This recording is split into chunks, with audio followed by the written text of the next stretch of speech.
Hello children, how are you? How are you today? I am good. I am well. What about you? Hello kids, welcome to Savita फावड़े academy. आज हमारे साथ है हमारी प्यारी दोस्त नन्ही मुन्नी दोस्त, आपके ही क्लास में कक्षा में पढ़ती है परनवी। तो चलिए आज की हिंदी की तासिका में हम नया पाठ शुरू करेंगे, आलसी छात्र। तो ये पाठ हम पहले रीड करेंगे। तो देखिए, पाठ रीड करेंगे तो आपको क्या मैसेज मिलता है। आप भी आलसी छात्र हो क्या? अगर है तो आपको आप में सुधार लाना होगा। तो चलिए शुरू करते हैं। परनवी, क्या आप रीड कर सकते हो? हाँ। Very good. एक समय की बात है, एक आश्रम में एक ज्ञानी साधु रहते थे। उनसे ज्ञान प्राप्त करने के लिए दूर दूर से छात्र उनके पास आया करते थे और उनके आश्रम में ही रहकर शिक्षा प्राप्त करते थे। आश्रम में रहकर शिक्षा प्राप्त करने वाले छात्रों में से एक छात्र बहुत ही आलसी था। उसे समय को व्यर्थ गंवाने और आज का काम कल पर टालने की बुरी आदत थी। वह ज्ञानी साधु छात्र की इस आदत से बहुत परेशान थे और चाहते थे कि आश्रम से प्रस्थान करने से पूर्व यह छात्र आलस्य छोड़कर समय के महत्व को समझे। इसी उद्देश्य से एक दिन संध्याकाल में उन्होंने उस आलसी छात्र को अपने पास बुलाया और उसे एक पत्थर देते हुए कहा, पुत्र, यह पत्थर कोई सामान्य पत्थर नहीं है, बल्कि यह एक पारस पत्थर है। यह लोहे की जिस भी वस्तु को छू ले वह सोना बन जाती है। मैं तुमसे बहुत प्रसन्न हूँ, इसलिए तुम्हें मैं यह पत्थर 2 दिनों के लिए दे रहा हूँ। पड़ोस के गांव में मैं दे रहा हूँ। This one line. इसलिए जहाँ पे आपको रीड करना है वहीं पे ऐसी पेंसिल रखनी है। वर्ड ख़त्म होने के बाद जब ही वर्ड आप बोलोगे, वर्ड बोल के आपका पूरा हो जाएगा, तभी ये पेंसिल ऐसे 2 दिनों तक आश्रम में नहीं रहूँगा। जहाँ पे आप रीड कर रहे हो, जो शब्द का वाचन आप कर रहे हो, वहीं पे उसके नीचे ही पेंसिल रखनी है। ठीक है। मैं पड़ोस के गांव में अपने मित्र के घर जा रहा हूँ। जब वापस आऊँगा तब तुमसे ये पारस पत्थर जो वर्ड है वही रीड करना है, अलग नहीं। वापस ले लूँगा। थोड़ा जल्दी कीजिए। उसके पहले तुम जितना सोना बनाना चाहते हो बना लो। छात्र को दे दीजिए। छात्र को पारस का पत्थर देकर साधु अपने मित्र के गांव चले गए। छात्र पारस का पत्थर अपने हाथों में देखकर बड़ा प्रसन्न हुआ। उसने सोचा कि इस पत्थर से मैं इतना सोना बना लूँगा कि मुझे जीवन भर काम करने की आवश्यकता नहीं रहेगी। और मैं आनंद पूर्वक अपना पूरा जीवन व्यतीत कर पाऊंगा। छात्र के पास केवल 2 दिन थे। उसने सोचा कि अभी तो पूरे 2 दिन शेष है। ऐसा करता हूँ, एक दिन आराम करता हूँ और अगले दिन सोना बनाऊंगा। और इसी तरह उसने अपना पहला दिन सोने व आराम करने में व्यर्थ कर दिया। जब दूसरा दिन आया तो उसने सोचा कि आज बाजार जाकर ढेर सारा लोहा ले आऊंगा और पारस पत्थर से छूकर उसे सोना बना दूंगा। उसने सोचा कि इस काम में तो ज़्यादा समय नहीं लगेगा, तो पहले भरपेट भोजन कर लूँगा, फिर सोना बनाने में जुट जाऊंगा। लीजिए, आप रेड कीजिए। भरपेट भोजन करते ही उसे निद्रा सताने लगी। ऐसे में उसने सोचा कि अभी तो मेरे पास शाम तक का समय है, तो मैं कुछ देर सो लेता हूँ। उसके बाद सोना बनाने का काम कर लूँगा। फिर क्या, वह गहरी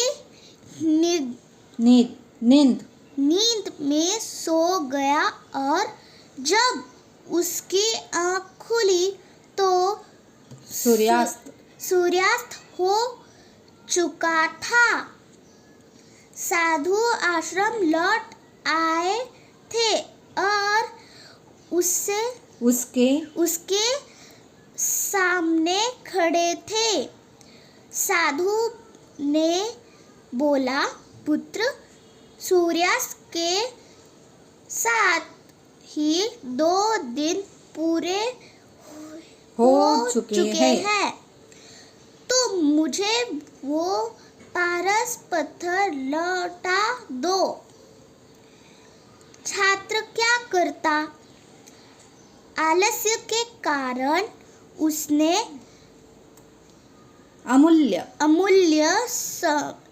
समय व्यर्थ ही गवा दिया था और धन कमाने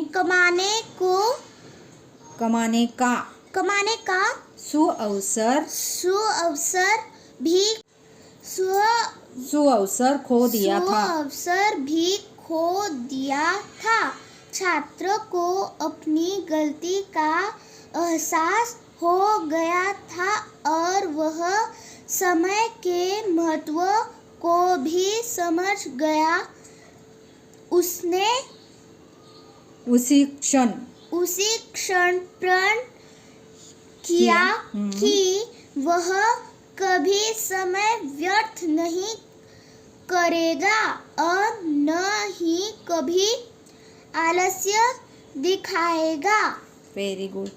तो बच्चों, आपको कैसा लगा है ये पाठ? अच्छा लगा ना? और आपको भी समझ में आया होगा कि समय कितना महत्वपूर्ण है और हम जब आलस्य करते हैं तो हमारा कितना नुकसान हो जाता है। आप भी टाइम पे होमवर्क नहीं करते हो, टाइम पे पढ़ाई नहीं करते हो, तो आपको भी परीक्षा में पेपर लिखने में दिक्कत आती है ना।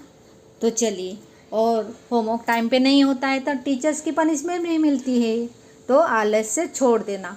और मैं आशा करती हूँ कि आप सभी बहुत एनर्जेटिकल बच्चे हो, आप लोग आलस्य नहीं करते है ना। अगर कोई करता भी है तो आज अभी से आलस्य छोड़ दीजिए। तो चलिए, पाठ का अर्थ हम देखते हैं। तो अर्थ तो सरल है, आप सभी को भी पता है। तो एक लड़का था, एक आश्रम में रहता था, बहुत आलसी था।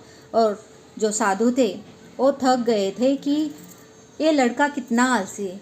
बट वो साधु ने ठान लिया था, ये लड़का है जो उनके पास स्टूडेंट था, उसने आलस्य छोड़ना ही चाहिए, तो कुछ तो करना पड़ेगा। तो इसलिए एक दिन उन्होंने एक युक्ति लगाई। उन्होंने बोला, उस लड़के को बुलाया अपने पास और बोला कि बेटा, मैं दूसरे गांव, पड़ोस के गांव में जा रहा हूँ और आप तो मेरे बहुत प्यारे स्टूडेंट हो, तो मैं आपको एक चीज़ देता हूँ, बहुत मूल्यवान चीज़ है। उन्होंने उसको एक पत्थर दिया जो पारस पत्थर था। और पारस ऐसी चीज़ रहती है, कोई भी वस्तु को छू ले तो सोना बन जाता है, स्पेशली लोहे की। और उन्होंने बोला 2 दिन के बाद मैं आपसे ले लूँगा, तब तक आपको जितना सोना बनाना है आप बना सकते हो और आराम से आपकी ज़िंदगी बाद में आप जी सकते हो। और उन्होंने उसको दे दिया और बोला कि 2 दिन ही है बेटा आपके पास, क्योंकि उनको पता था मन में कि ये कुछ करेगा नहीं, ये आलसी है, बट उसे सीख तो ज़रूर मिलेगी। और वैसा ही हुआ। वो साधु चले गए पड़ोस के गांव में और इस लड़के ने सोचा, ये पारस पत्थर से मैं बहुत सारा सोना बनाऊंगा। क्या सीखने की ज़रूरत है, क्या काम करने की ज़रूरत है, मुझे ज़िंदगी भर काम करने की ज़रूरत नहीं पड़ेगी, इतना सोना मैं बना सकता हूँ। पहले उसने सोचा मेरे पास तो 2 दिन हैं, तो पहले दिन उसने सोचा कि चलो आराम से खा पी लेते हैं। तो उसने खाना खाया, मस्त आराम से बिंदास था, क्योंकि उसके पास अनमोल चीज़ थी और उससे वो सोना बनाने वाला था। बट उसे ये पता नहीं था कि समय बीतता जा रहा है, समय में जितना मैं सोना बनाऊं उतना बनाना चाहिए। बट उसने वैसा किया नहीं, उसने आलस्य किया और उसने सोचा खाना खा लेते हैं, आराम से सो जाते हैं, आराम करते हैं। उसने वैसा ही किया, खाना खाया भरपेट, उसे नींद आ गई। आलस्य, जो आलसी रहते हैं ना, उनको नींद बहुत जल्दी आ जाती है, उनको बस खाना खाना, नींद लेना, वही काम रहता है।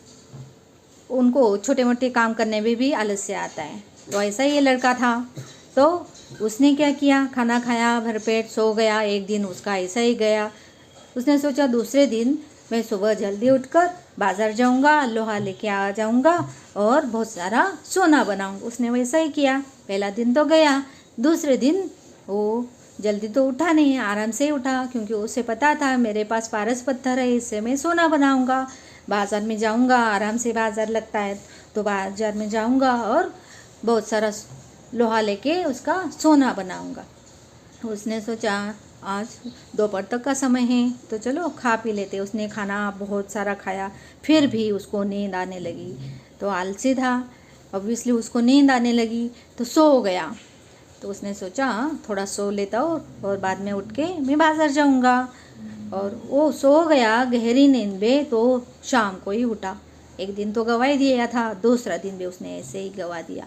और जब आँख खुली तो उसके सामने वो साधु आश्रम में आ चुके थे, क्योंकि सूर्यास्त हो चुका था और सूर्यास्त के साथ उसके 2 दिन ख़त्म हो गए थे।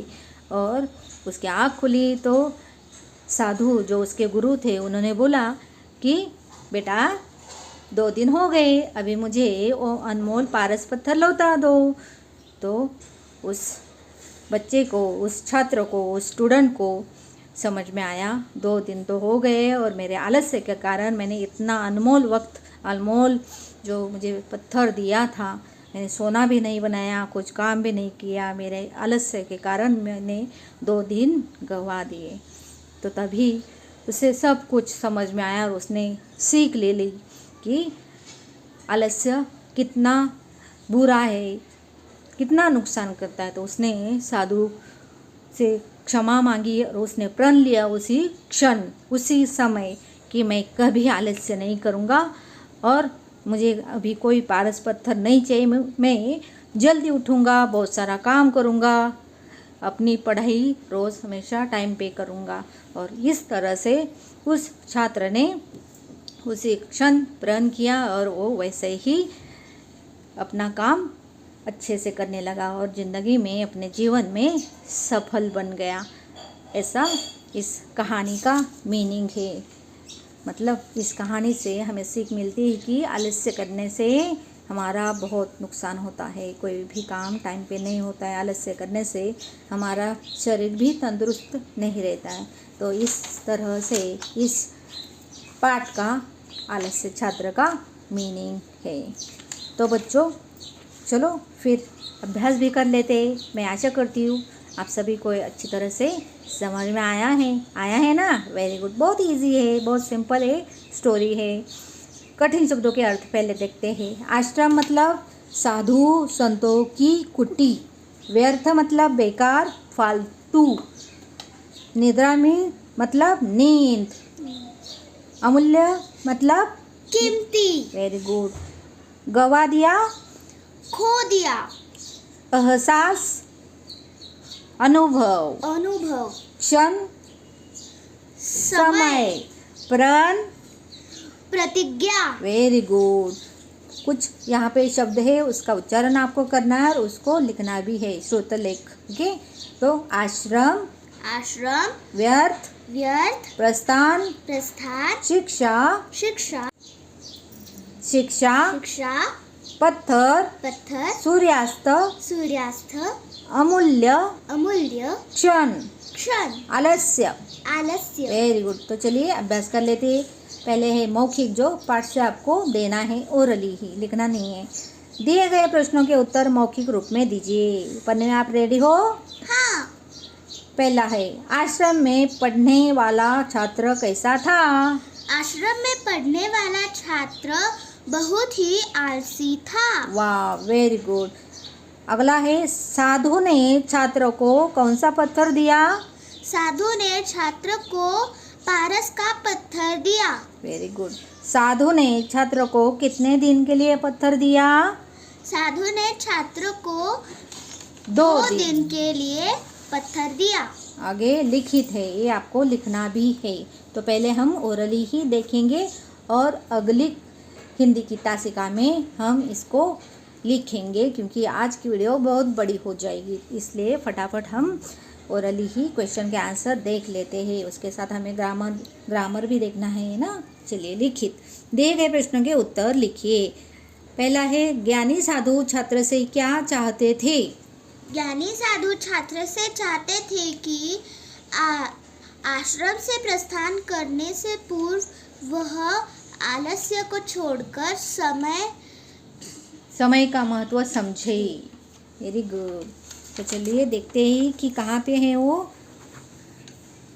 हाँ, क्या चाहते थे वो? आश्रम से प्रस्थान करने से पूर्व यह छात्र आलस्य छोड़कर समय के महत्व को समझे। यही उत्तर आपको लिखना है। तो आगे का प्रश्न देखते हैं। साधु आलसी छात्र को क्या शिक्षा देना चाहते थे? क्या शिक्षा देना चाहते थे? वो समय का महत्व उसे समझाना चाहते थे। आगे क्या है? आश्रम में रहकर शिक्षा प्राप्त करने वाले छात्रों में से एक छात्र बहुत ही आलसी था, उसे समय का व्यर्थ। हाँ, यही आंसर है। देखिए, साधु समय को व्यर्थ गंवाने और आज का काम कल पर डालने की बुरी आदत होती है, ये इसकी शिक्षा उसे देना चाहते थे। मतलब समय का महत्व उसे समझाना चाहते थे। समय का महत्व उसे समझाना चाहते थे, शिक्षा देना चाहते थे। आगे का है, छात्र ने अपने 2 दिन कैसे व्यर्थ कर दिए? कैसे व्यर्थ कर दिए बताओगे? हाँ, बताइए। छात्र ने अपने 2 दिन, यहाँ पे है देखिए, छात्र के पास केवल 2 दिन थे। उसने सोचा कि अभी तो पूरे 2 दिन शेष है, तो उसने क्या किया?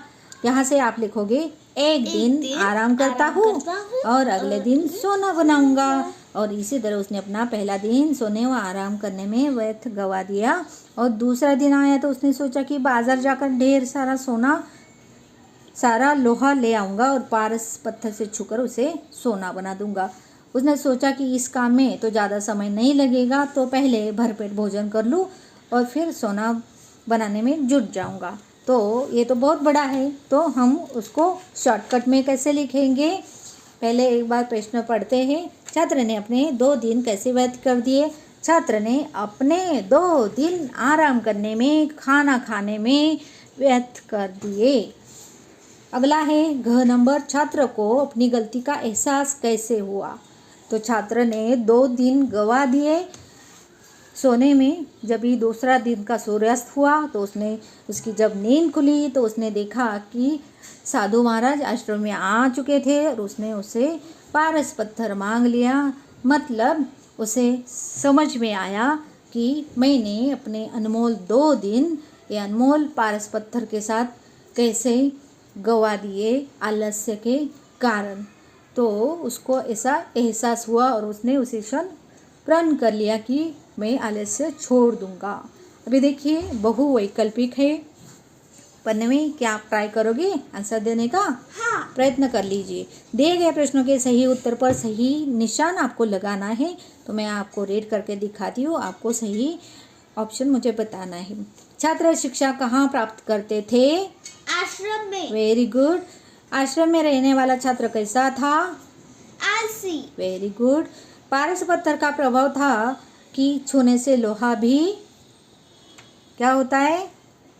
हीरा बन जाता है, पत्थर बन जाता है, मोहर बन जाता है, सोना बन जाता है। सोना बन जाता है। Very good. आगे का है साधु आश्रम से कितने दिन के लिए गए थे? 2 दिन। 2 दिन के लिए। तो चलिए आगे के पेज पे देखते हैं हम। दिए गए रिक्त स्थानों में से सही शब्द चुनकर आपको लिखना है। पहला है आश्रम का छात्र बहुत ही आलसी था। या समझदार था? आलसी। वेरी गुड, आलसी था। आगे है साधु ने डैश डैश को एक पत्थर दिया, छात्र को, अजनबी को, छात्र को। साधु अपने डैश डैश के गांव चले गए थे, मित्र या छात्र? मित्र। साधु ने छात्र को पारस पत्थर कितने दिनों के लिए दिया था? 2 सप्ताह, 2 दिन, 2 दिन। ओके। आगे है, चलिए बहुत इंपॉर्टेंट टॉपिक है व्याकरण की बात। दिए गए वर्णों को पलटकर नए शब्द बनाइए। दिन, इससे नदी बनता है तो बस, सब। जेब, बजे। नाम, मना। गज, जग। धन, न, थन है, ये थ है या ध है? क्या है? थ है, थ न, तो न थ बनेगा। तो आपको यहाँ पे लिखना है। आगे का देखिए दूसरा, दिए गए शब्दों को जोड़कर नए शब्द बनाइए। जैसे कि धन, यहाँ पे न है बीच में और बाकी के अक्षर है। जैसे कि ध, दी, ज, त, सह, वह, पह, घ। तो एक हमारे टेक्स्ट बुक ने बना के दिखाया है धन। जैसे कि ये पहला लेना है, ये बाद में लेना है। ध न, तो दी न, ज न, त न, सह न, व न, पह न, घ न। ऐसा। आगे देखिए प्रश्न तीसरा, दिए गए शब्दों के सामने स्त्रीलिंग अथवा पुल्लिंग लिखिए। आलस्य, ये क्या है? स्त्रीलिंग या पुल्लिंग? आलस्य करोगे? ये पुल्लिंग है। उपकार, उसके उपकार, स्त्रीलिंग है। शिक्षा स्त्रीलिंग है। सोना पुल्लिंग है, वह सोना। पत्थर, ये भी पुल्लिंग है। और आँख, उसकी आँख, ऐसे बोलते हैं हम, तो ये स्त्रीलिंग है। ओके। आगे देखिए, जो व्यंजन 2 या 2 से अधिक व्यंजनों के मिलने से बनते हैं उन्हें संयुक्त व्यंजन कहते हैं। हिंदी वर्णमाला में संयुक्त व्यंजनों की संख्या 4 है। ए है च, क प्लस श, और त्र, त प्लस र, और ज्ञ, ज प्लस त्र, और श्र, श प्लस र से श्र होता है। चौथा प्रश्न है, दिए गए वाक्यों में संयुक्त व्यंजन चुनकर उसका प्रयोग करके एक अन्य वाक्य बनाइए। श्रिया नृत्य कर रही थी। ये जो वाक्य है पहला, श्रिया नृत्य कर रही थी, तो यहाँ पे त्र लगाया है, त्र।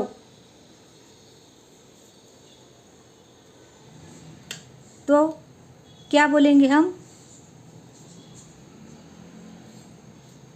वो 3 भाई हैं, उनको त्रिदेव कहते हैं। त्र, ऐसा कोई भी वाक्य हम बना सकते। श्रिया नृत्य कर रही थी, या हम बना सकते श्रिया पानी लेने जा रही थी। श्रिया बाजार जा रही थी। आगे का है ख, उसने खूब विश्राम किया। तो यहाँ पे आएगा, यहाँ पे ये त्र है जो जोड़ा गया है, और ये इसमें श्र जो ए वाला, उसने खूब विश्राम किया। राजू ने बहुत विश्राम किया। तो श्र से और दूसरा भी उसे एक श्राप मिला है। आगे का देखिए, कक्षा में 5 बच्चे थे। तो यहाँ पे क्ष आया है, कक्षा का यह क्ष। तो कक्षा में 4 बच्चे थे हम लिख सकते हैं। राजू 5वीं कक्षा में पढ़ रहा है, ऐसे हम लिख सकते हैं। कोई भी वाक्य सादा सा सिंपल बना सकते हैं, छोटा सा। आगे है साधु बहुत ज्ञानी थे। यहाँ पे ज्ञ यह संयुक्त लेटर है। साधु बहुत ज्ञानी थे। ज्ञानी साधु के पास छात्र पढ़ रहा था, ऐसा हम यहाँ पे लिख सकते। 5वां है प्रश्न, दिए गए शब्दों को बहुवचन में बदलिए। जैसे कि परेशानी, परेशानियाँ, आँख, आँखें, गलती, गलतियाँ, वस्तु, वस्तुएं, नदी, नदियाँ, किताब, किताबें। अभी यहाँ पे है पठित वो, तो ये हमारे पाठ का ही एक पैसेज दिया गया है और उसमें से प्रश्न लिखने। तो चलिए एक बार पढ़ लेते हैं।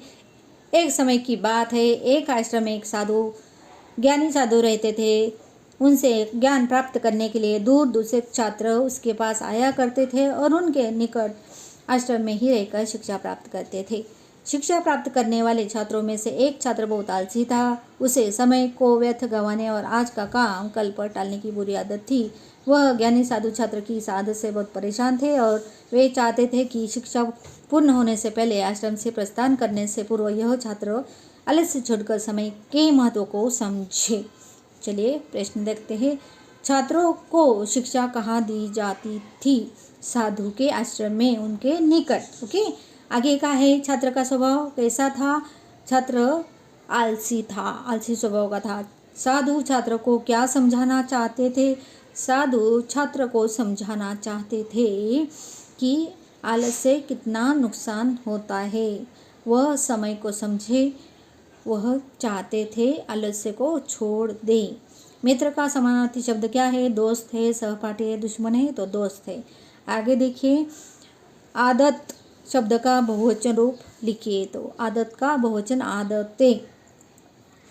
उसकी बहुत सारी अच्छी आदतें थी। मूल्याधारित प्रश्न में है, आज आप सप्ताह में कम से कम 3 दिन विद्यालय देरी से पहुँचे, उसके लिए आपको विलंब होने का जुर्माना भी भरना पड़ा है। विलंब होने के पीछे क्या कारण थे? तो यहाँ पे क्या दिया? आप सप्ताह में कम से कम 3 दिन विद्यालय में देरी से पहुँचे। तो ऐसे बच्चे होते हैं कि विद्यालय में देरी से पहुँचते हैं, उनको आदत हो जाती है। आलसी होते हैं ना, जो आलसी बच्चे होते हैं वही देरी से पहुँचते हैं। वो जो आलस्य नहीं करते वो समय पे ही पहुँचते हैं।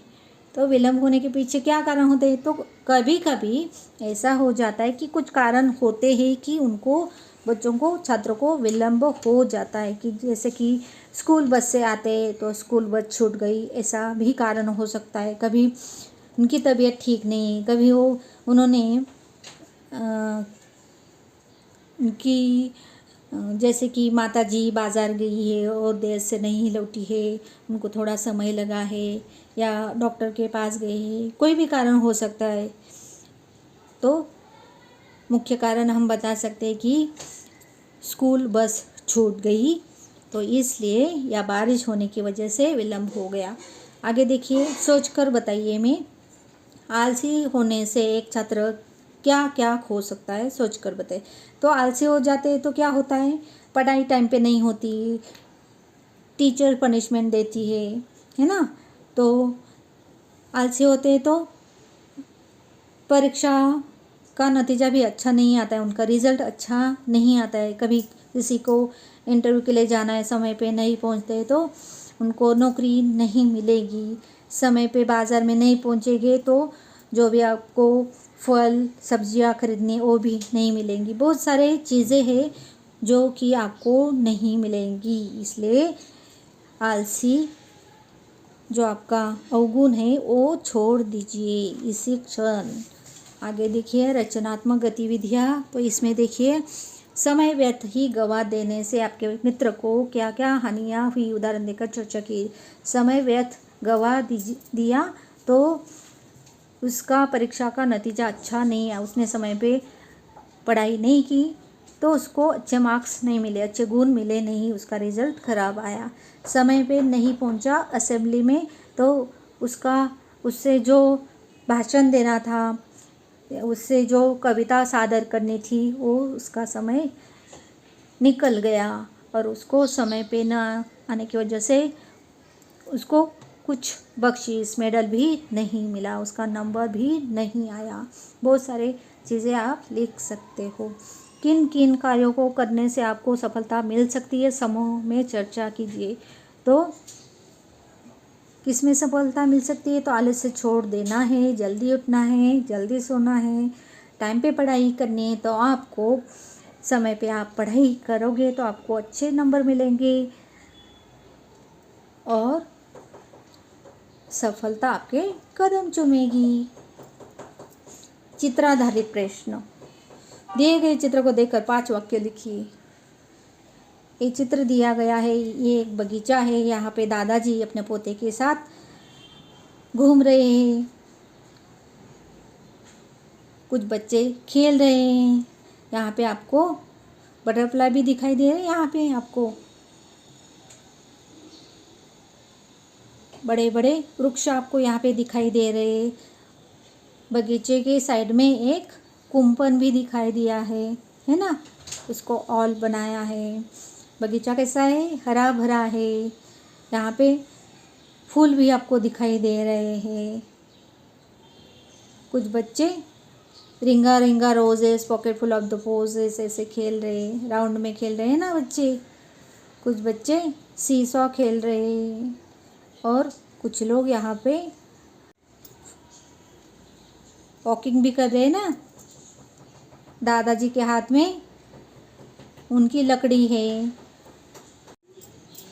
यहाँ पे है रोचक बातें। तो चलिए रोचक बातें हमें पढ़नी है क्योंकि उससे हमें जीके मिलता है, हमारा ज्ञान बढ़ता है। पृथ्वी पर एक दिन 24 घंटे का नहीं बल्कि 23 घंटे 56 मिनट और 4.0916 सेकेंड का होता है। बट हम हमेशा बोलते हैं कि दिन 24 घंटे का होते हैं। जब डायनासोर जिंदा थे तब एक साल में 370 दिन हुआ करते थे। बहुत पुराने ज़माने की बात है।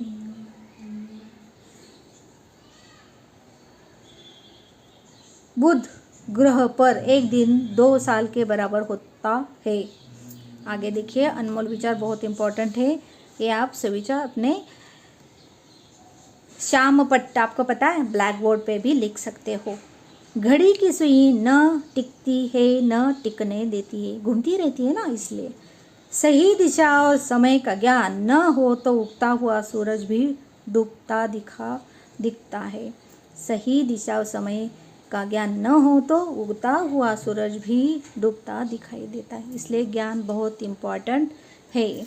तो बच्चों, इस तरह से हमने हमारा पाठ और पाठ का जो भी अभ्यास है, लिखित और मौखिक, हमने देखा है। अगली हिंदी की तासिका में जो लिखित अभ्यास है, इसके प्रश्नों के उत्तर हम लिखेंगे और उसके बाद हमारा नया पाठ रहेगा 12वां नंबर का पौधों का जीवन। थैंक यू बच्चों।